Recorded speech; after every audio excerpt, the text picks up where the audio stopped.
여러분 안녕하십니까? C-채널 매거진 굿데이 첫 소식입니다. 지난 정기총회를 통해서 새로운 대표 선임과 향후 방향성에 대해 비전을 제시한 미래목회 포럼이 기자간담회를 열고 2025년 설날 고향교회 방문 캠페인에 대해서 소개하는 자리를 마련했습니다. 20년째 지속하는 고향교회 방문 캠페인을 올해는 인증샷 전시회를 통해서 시상할 계획도 밝혔습니다. C-채널 취재팀이 보도합니다. 미래목회 포럼이 지난 9일 한국프레스센터에서 기자간담회를 열고 2025년 설맞이 고향교회 방문 캠페인과 관련해 소개하는 시간을 가졌습니다. 해마다 명절을 맞을 때면 지역에 있는 고향교회들을 방문하고 지원하는 캠페인을 진행해온 미래목회 포럼 고향교회 방문 캠페인은 올해로 20년째를 이어오고 있습니다. 미래목회 포럼 대표 황덕영 목사는 간담회에서 고향교회 방문 캠페인은 작고 미약해 보이는 일이지만 하나님이 보시기에 매우 귀한 일일 것이라며 명절을 맞아 온 세대가 고향교회를 방문해 다양한 방법으로 사랑을 전하면 따뜻한 설을 맞이할 수 있을 것이라고 말했습니다.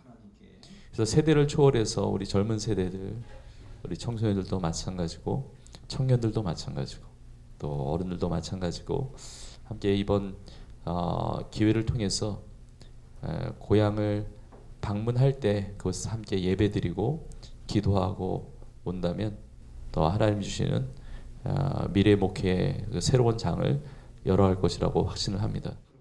특별히 미래목회 포럼은 2025년을 맞아 고향교회 목사님 우리가 듣겠습니다.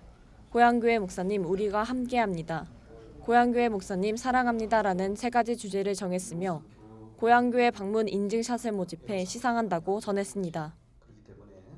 고향교회 방문 캠페인을 시작으로 해서 올 한 해 동안에 미래목회 포럼이 잘 하나님의 뜻을 잘 받들 수 있도록 함께 협력해 주시고 기도해 주시면 감사하겠습니다. 고향교회 인증샷은 고향교회를 방문해 교회를 배경으로 사진을 찍어 응모하면 올해의 멋진 샷 시상을 진행하고 작품을 모아 연말 전시회를 개최할 예정이며 가족과 청년들의 적극적인 참여를 기대한다고 밝혔습니다. 시간이 지날수록 어려워져가는 고향교회에게 지속적인 위로와 활력소가 되어주는 미래목회 포럼 고향교회 방문 캠페인. 도시교회와 함께 상생하는 모범적인 모델로서 더욱 확장되어가는 캠페인이 되길 바라봅니다. C-채널 뉴스 김지윤입니다. 한국기독실험인회 CBMC가 지난 7일 서울 워커힐 호텔 비스타홀에서 2025 서울 경기 인천권 신년 인사회를 열고 생육하고 번성하라는 새로운 각오를 다졌습니다. 2025 신년 예배는 세계로 교회 손연보 목사가 기도란 주제로 기도를 기억하고 응답하시는 하나님에 대해 말씀을 전했고 이어진 2부 신년 인사에서는 최범철 중앙회장이 신년 인사와 함께 CBMC의 2025년 사역의 비전을 제시했습니다. 최범철 중앙회장은 우리가 해야 할 건 오직 전도와 양육이라며 CBMC의 생산과 번영에 힘써야 한다고 강조했습니다. 한편 CBMC는 오는 2월 14일 제58차 정기총회를 개최할 예정이고 제51차 한국대회를 8월 13일부터 15일까지 강원도 정선 하이원 리조트에서 개최한다고 밝혔습니다. 예장통합 전국장로회 연합회가 지난 6일 한국기독교연합회관 대강당에서 2025 신년 예배 및 할애회를 가졌습니다. 전장현 부회장 이상길 장로의 인도로 진행된 일부 예배에는 예장통합 총회장 김영걸 목사가 새 사람 교회란 제목의 설교를 전했습니다. 김영걸 총회장은 새해에는 하나님의 말씀을 굳게 붙잡고 새롭게 세상을 만들어가는 장로님들이 다 될 수 있길 축원한다고 말했습니다.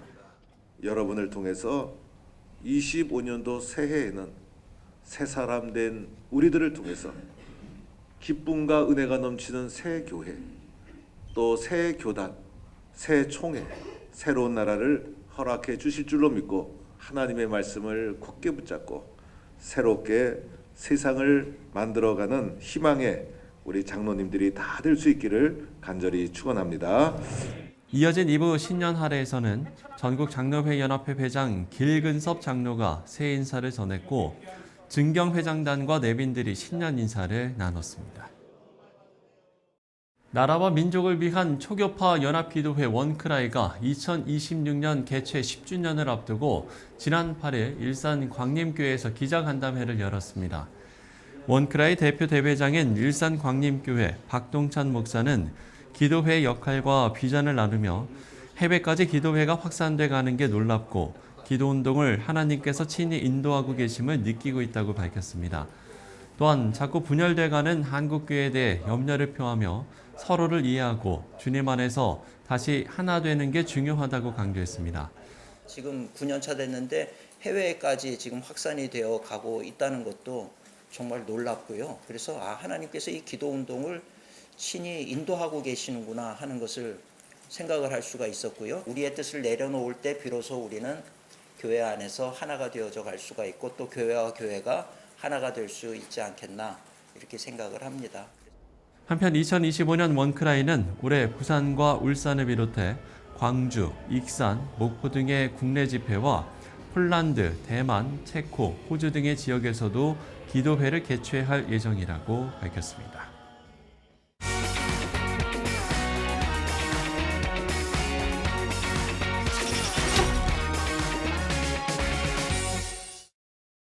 다음 세대 양육은 한국교회 모두의 과제이기도 합니다. 요즘 다음 세대에 사역하면 이 교회 이야기를 많이 하시는데요. 바로 청암교회입니다.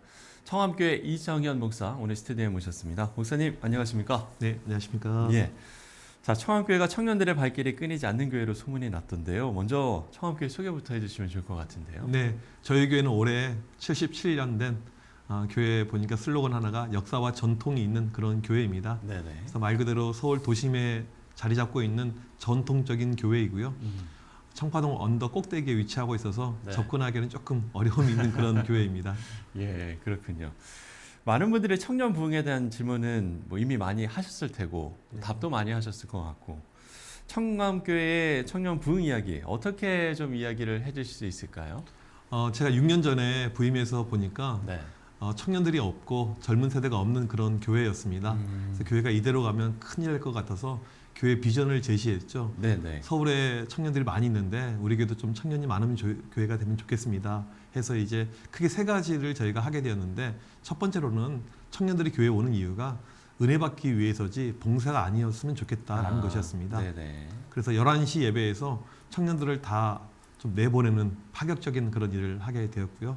그 다음에 두 번째로 교인들에게 청년들 보게 되면 너 누구 집 딸이야, 누구 집 아들이야 이런 거 물어보지 말고 청년들에게는 딱 두 가지만 주자고 그랬어요. 현금 아니면 카드. 그래서 진실된 사랑을 보여주자. 예. 그리고 세 번째로는 제가 청년들을 본당으로 올려서 예배를 격상시키는 그래서 본 예배로 만들어서 1시에 제가 설교하는 청년부 예배로 이렇게 만드는 가운데 하나님께서 은혜를 주셔서 코로나 시국에 2년 만에 이 청년들이 100명을 돌파를 하게 되었습니다. 그렇군요. 그럼 이제 목사님이 부임하실 당시와 지금 뭐 이제 100명까지도 이야기를 해주셨는데 정말 많은 변화가 있었을 것 같은데 가장 큰 변화라면 어떤 걸 이야기해 줄 수 있겠습니까? 그러니까 청년들이 안 모이는 전통교회 보게 되면 특징이 있는데 네. 청년들이 교회를 안 좋아합니다. 아, 우리 교회에 대한 프라이드도 없고 교회가 별로고 재미도 없고 해서 근처에 있는 청년들 많이 모이는 교회로 가죠. 네. 그러니까 일례로 저희 교회 주변에도 우리나라에서 청년들이 가장 많이 모이는 교회가 2개나 이렇게 위치하고 있습니다. 그래서 청년들로 하여금 교회를 좀 좋아하게 만들자. 이것이 1차 숙제였습니다. 네네. 그래서 담임 목사가 먼저 앞장서서 나는 청년들을 위하는 사람이고 나는 청년들을 정말 소중하게 여긴다라는 것을 몸소 실천했죠. 그래서 부임과 동시에 청년부 예산을 3배를 올렸어요. 물질이 있는 곳에 마음이 있다고 해서 확실하게 보여주고 청년들의 헌신하고 이렇게 수고하는 모습을 보게 되면 그냥 말로 격려하지 않고 햄버거 브랜드 가운데 가장 비싼 거 서울에서 뭐 2만 원, 3만 원 이상 줘야지 먹을 수 있는 것 그런 걸로 청년들을 항상 대접하고 그 다음에 교인들에게도 끊임없이 이런 것을 강조하는 가운데 말과 혀로만 사랑하지 말고 행함과 실천을 꼭 하시라고 그런 어떤 분위기를 이끌어가는 가운데 청년들이 많이 교회로 오게 된 것 같습니다. 예. 이런 이제 구조를 변화시키기 위해서 가장 필요한 거라고 해야 될까요? 네. 어떤 걸 좀 이야기해 주실 수 있겠을까요? 보통은 이제 청년부가 부흥하기 위해서 교회학교가 부흥하기 위해서 이제 구조적인 접근을 많이 하려고 하는데요. 예. 제가 볼 때는 구조보다 먼저 선행되어야 될 것은 분위기라고 생각이 됩니다. 분위기요. 네, 청년들을 위한 교회, 청년들의 교회, 청년들이 행복할 수 있는 교회, 그런 교회를 만들어가는 것. 저희 교회 이제 어떤 일이 발생했냐면 청년부 분위기가 바뀌고 교회 온도가 달라지니까 네. 떠났던 청년들이 오기 시작을 하게 되었습니다. 그래서 전에는 숨어 있었고 교회 안 나왔고 아니면 다른 대형 교회 갔던 청년들이 다시 원래 교회로 오게 되었어요. 네네. 또 형제들 같은 경우는 군대를 갔다 오게 되면 보통 교회 안 나오는데 오히려 더 교회 열심히 하게 되었고요. 이 모든 것이 이제 분위기여서 청년들이 많아지니까 교회에서 뭐 교사라든지 이 섬김의 어떤 자리에도 청년들이 많이 배치가 되는 것을 보게 되었습니다. 이런 변화가 일어나기까지 목사님이 그럼 가장 중요하게 생각하셨던 건 어떤 걸까요? 청년들이 그냥 달라지지는 않더라고요. 네. 그러니까 이 친구들이 은혜를 받아야지 무엇인가 변화와 역사가 일어나게 되는데 지금 보게 되면 이 교회들이 청년들을 소모품으로 많이 생각해서 그냥 헌신을 강요하고 열정페이를 강요하는 가운데 지치다가 교회를 떠나고 지치다가 교회를 옮기더라고요. 네. 그래서 저는 처음부터 청년들이 봉사, 헌신보다는 먼저 은혜 받는 자리를 만들어주자 해서 예배가 열정적이고 청년들이 은혜를 느끼고 거기에 많이 참여하려고 하고 있고요. 저희가 수요일 날 같은 경우 수요 성령 집회가 이렇게 있는데 그때도 전체 인원의 절반이 청년들입니다. 그래서 아예 예배 형식을 청년들이 원하는 스타일로 바꿔서 네. 계속 은혜의 자리로 초대를 하고 있는 가운데 믿음이 들어가니까 이 청년들이 교회에서 섬길 수 있는 동력, 에너지가 계속 만들어진다고 보고 있습니다. 예. 앞서 이제 이 얘기를 하실 때 뭐 이제 청년들이 이 교회를 떠나서 뭐 다른 대형 교회를 뭐 갔었던 그런 청년들도 있고 뭐 이렇게 이야기를 해주셨는데 그러면 확실히 다르다라고 이야기를 합니까? 우선 이제 대형 교회를 보게 되면 뭐 청년들이 뭐 1000명 단위 이상 되는 이런 교회를 보게 되면 교회는 좋은데 예배는 좋은데 예. 나라는 존재감이 좀 약하거든요. 그 다음에 교회에서 사람들하고 교제하는 것도 쉽지가 않고요. 근데 저희 교회가 가지고 있는 장점은 대형 교회에서 느낄 수 있는 체험할 수 있는 그런 예배의 장점이 있고 네. 그러면서 소그룹이 상당히 잘 되어져 있어서 일례로 주일날 예배가 끝난 다음에 청년들이 보통 1시간 반에서 2시간씩 소그룹을 하고 가거든요. 거기서 느끼는 어떤 이 펠로우십, 교제, 동지의식 이것이 상당히 좀 크다고 저는 보고 있습니다. 지금의 이런 변화를 만들기까지 그 과정을 좀 돌이켜봤을 때 쉽지 않은 일들이었을 것 같은데 좀 돌이켜봤을 때 어려움이라고 해야 될까요? 가장 큰 나에게 그 목사님께 가장 다가왔을, 그러니까 목사님께서 가장 좀 어렵다라고 생각하셨던 점은 어떤 점일까요? 제가 이런 이야기를 많이 하는데요. 네. 저희 교회는 전통교회고 9분의 장로님이 계시고 또 당회가 상당히 중요한 이런 교회인데 저는 항상 그런 표현을 써요. 진짜 당회는 하나님과 나와 하는 것이 진짜 당회다. 그래서 하나님 정말 내가 하려고 하는 이 목회와 방향성이 네. 바른 것일까요? 이 질문을 새벽에 기도하는 자를 통해서 계속 확인을 합니다.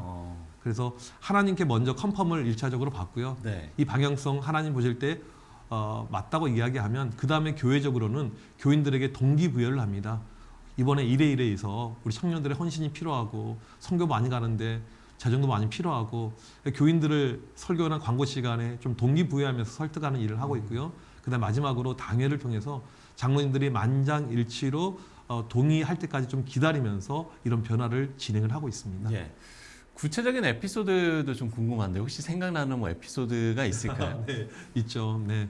저희가 청년들이 자발적으로 많이 이렇게 움직이고 네. 교회에 많은 섬김을 하고 있는데 저희 교회가 서울역 옆에 있거든요. 그래서 제가 서울역에 가서 좀 노숙자들 섬기면 좋겠다라는 네네. 그런 아젠다를 당회에서 꺼낸 적이 있었어요. 그런데 반대하는 분이 계시더라고요.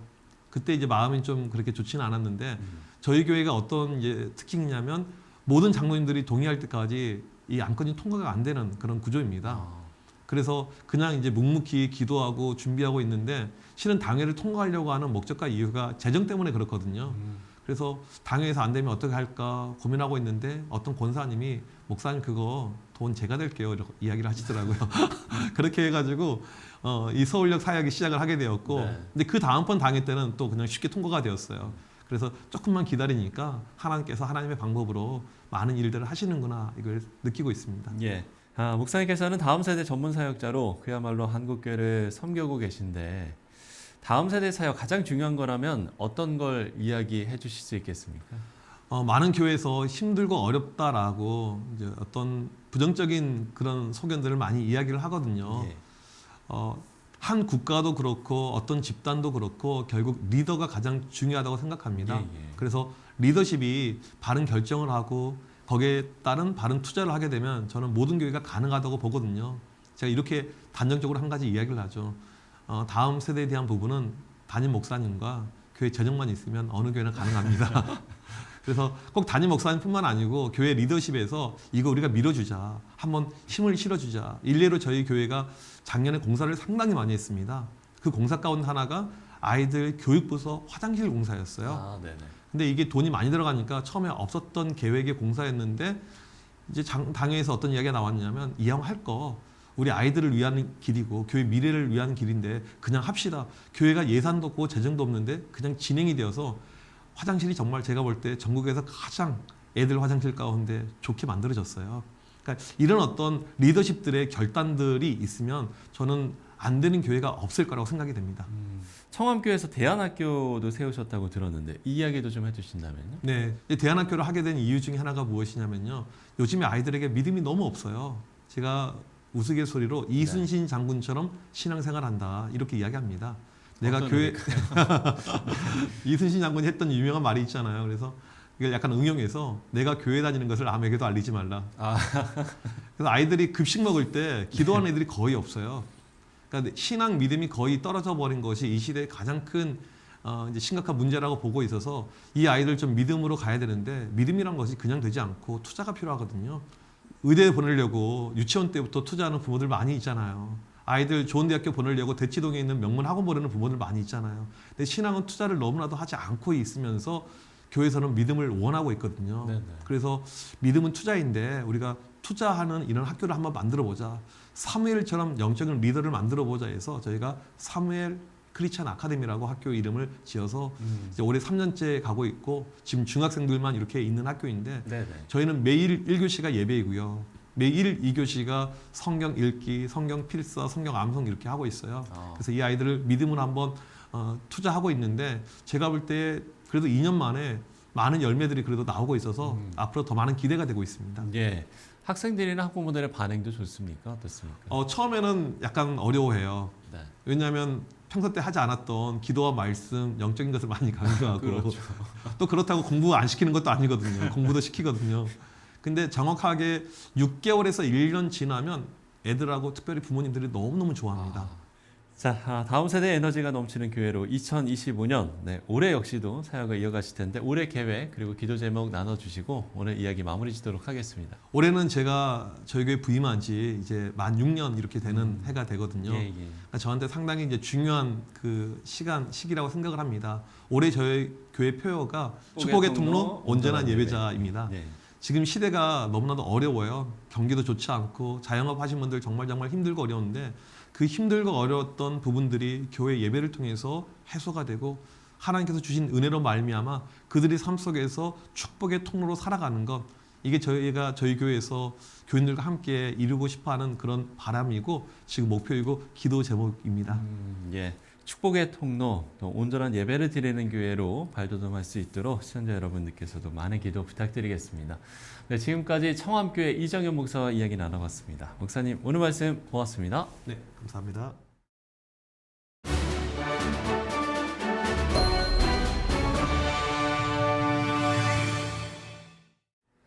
네, 앞서 이야기를 나누면서 가장 마음에 남는 말은 바로 예배자였습니다. 우리 인생의 목적은 바로 우리 각 사람이 하나님 앞에 예배자로 서는 것, 이것이 한다는 걸 잊지 않아야겠습니다. 시차를 매거진 굿데이 오늘 순서는 여기까지입니다. 시청해주신 여러분 고맙습니다.